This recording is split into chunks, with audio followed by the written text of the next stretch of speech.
More details on the firing of Scott D'Amore, now the former president of TNA Wrestling. We've got details on what TNA reportedly said to talents, their reaction, unhappiness, confusion over the situation, as well as a statement from the brand new president of TNA Wrestling. All of this and more in this developing news story.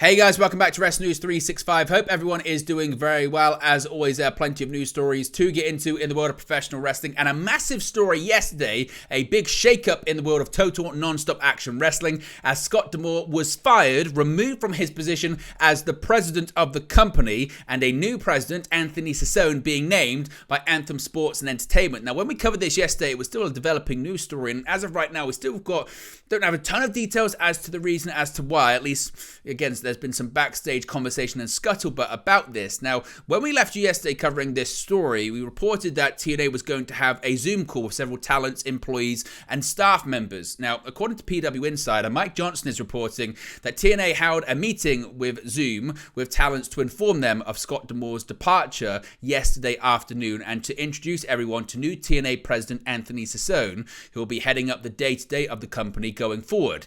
Anthem head Len Asper was on the call as well. Now, a number of talents on the call relayed to PW Insider that during the meeting, it was stated that D'Amore had, quote, stepped down from the company, which was not the case and not what was even really stated by the company's official statement yesterday. Now, PW Insider have been told by several that this did not sit well with some of the talents, as one wrestler said, quote, this wasn't the way to start off, end quote, a relationship with the locker room, especially since so many talents had a connection with D'Amore and that the vast majority liked him as well. Sassone read what was described as a prepared statement, which some didn't like, but others noted was a situation where he was in a kind of no-win situation, given that he was replacing someone as popular as Scott D'Amore. Now, there was nothing specifically stated about creative moving forward on the call, but the remainder of the creative team beyond Scott D'Amore are still with the company as of this recording. Now, the meeting was not really a two-way conversation. It did not give talents a chance to ask any questions, which PW Insider can confirm did not endear some talents to the changes either, since they were just being spoken to and not really having a conversation. Now, at the beginning of the call, when talents were informed about Scott D'Amore's departure before Anthem executives joined them, was extremely angry for some of the talents, while some of the wrestlers and the veterans tried to calm the waters, noting that they have to at least give the new executive a chance. One TNA personality who was on the call commented that Anthem, quotes, had a lot of work to do moving forward. Now, there are some taking a wait-and-see stance as they look to see how it shakes out and whether there are any additional changes. There are others trying to keep the faith in the fact that the remainder of the team was still in place and they had to bear down and get back to work when the No Surrender pay-per-view comes in New Orleans. Now, it should be noted that one story making the way around talents is that Anthem wanted the TNA brand to be more in line with the parent company going forward, and that the brand had been too D'Amore-centric with Scott as the face of the company. That, though, was not addressed on the call, however. While D'Amore was regularly on TNA programming as the head of the company, he was also the company's biggest cheerleader. No different to Paul Heyman in ECW or Tony Khan in AEW, someone who was living 24/7 for TNA, and in many ways, his life was entangled with the TNA brand, at least until yesterday. Now, as you can imagine, this generated a lot of reaction, not just internally in the company with the wrestlers or the talent, but also with the wrestlers and talent on social media as well. We can see some of the reactions right here on the screen. One comes from Josh Alexander, former Impact World Champion, who simply stated, "Thank you, coach," and posted a Canadian flag. There was also a post from Frankie Kazarian that said, "The incredibly painstaking, tedious, and difficult work that Scott D'Amore has put in to bring TNA to this very exciting moment in time cannot be understated. We all, wrestlers and fans alike, owe him a debt of gratitude." We also had another post from Jordan Grace, the TNA Knockouts World Champion, saying, "Heart and soul of TNA, irreplaceable." There was also a post from former ring announcer David Penza, who said, "I'm just going to say it, without Scott D'Amore, Impact/TNA would be a video library probably owned by WWE. I saw him strip that thing down to the studs and rebuild it on less than a skeleton budget to where it stands today, which is ready to take off. Hope it survives massive loss." Jake Something posted, "Proud to be a Scott D'Amore guy. Thanks for everything." There was also a post from referee Brandon Toll, says, "None of this happens without you. You gave me an opportunity to be at the top level of the industry when nobody else would. I'm a Scott D'Amore guy. Thank you, Scott." Steve Macklin, of course, former Impact/TNA World Champion, simply posted a photo of himself holding the Impact World Championship as well as facing off with Scott D'Amore on Impact Wrestling Television at the time. There was also a post from ring announcer Jay Chung, who said, "Because of you," and posted a series of pictures of herself with the former TNA Wrestling president. There was also a post by Alex Zane who said, "Shout-outs to Scott D'Amore for not only the opportunities he gave me personally, but also what he's done for wrestling as a whole. Hashtag thank you, Scott."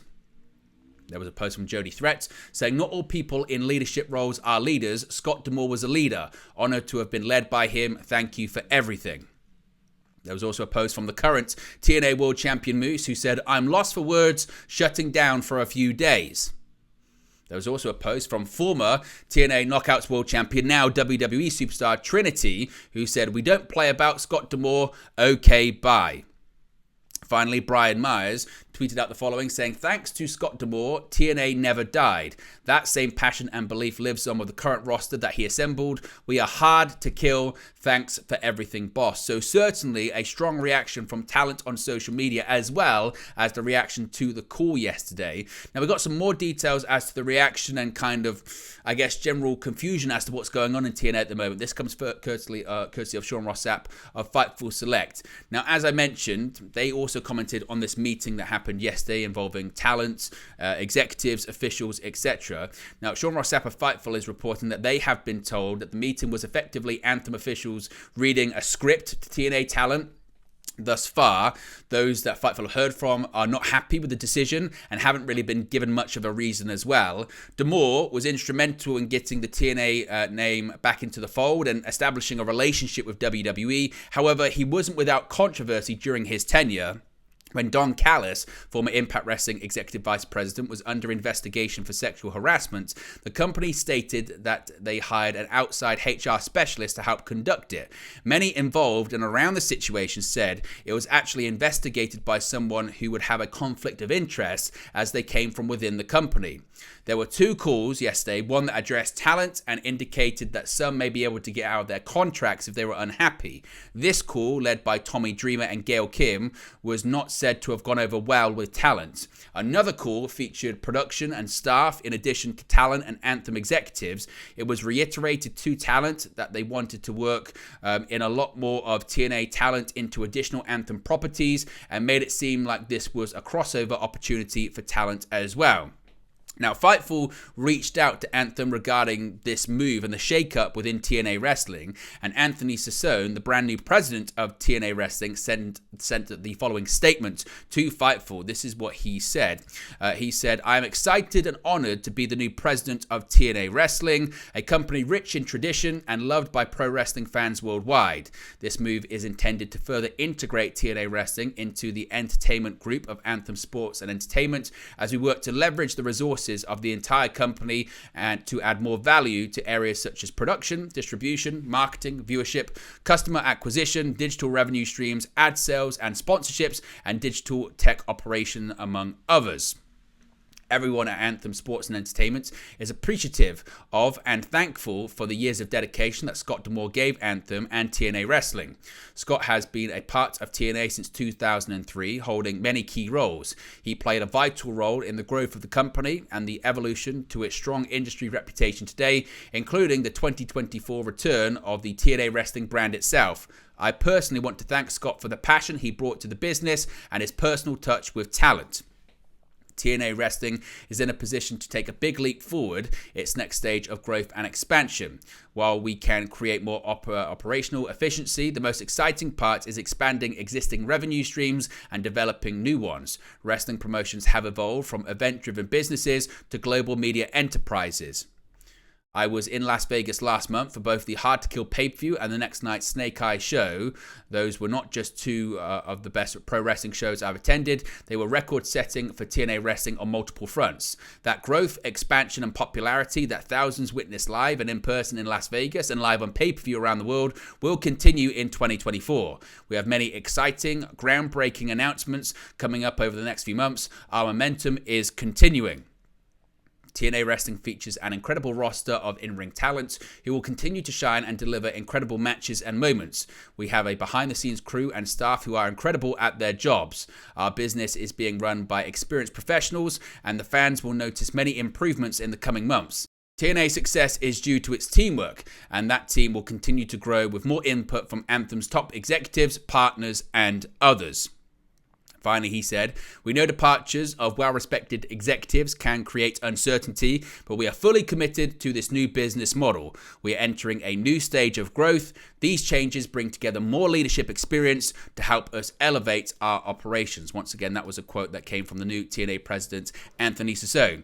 Now, Dave Meltzer spoke about this on Wrestling Observer Radio. He said the following. You can see it on the screen right there. He said, "I think that Scott D'Amore, thought that it's time, to spend some more money, try to go after more talent, try to build this TNA thing up. We have a little bit of momentum, and the Anthem people were kind of like, we don't want to increase the budget, and maybe even wanted to cut back on the budget, but definitely didn't want to increase the budget. And it was just a standoff, and that's kind of what happened. He'd always been trying to get a bigger budget, and he'd always been rebuffed." So Meltzer suggesting that it could be actually a case over budgets, and that Scott D'Amore couldn't necessarily get the budget that he wanted, even though there had just been a lot of success and just a big rebranding to TNA Wrestling as well. So there are some more details on the situation. What are your thoughts on this? What is your reaction to this? Where do you think Scott D'Amore is going to end up next? What do you think this means for TNA Wrestling? Do you expect talent to leave? Do you expect talent to come in?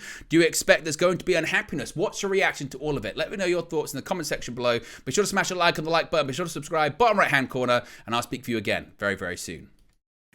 Hey guys, thank you for watching, listening, streaming, or however you come across this video today. Be sure to click on the video on the right there to watch our next video, or click the bottom there to subscribe, or the bottom right hand corner. Thank you very much, and I'll speak to you again very soon.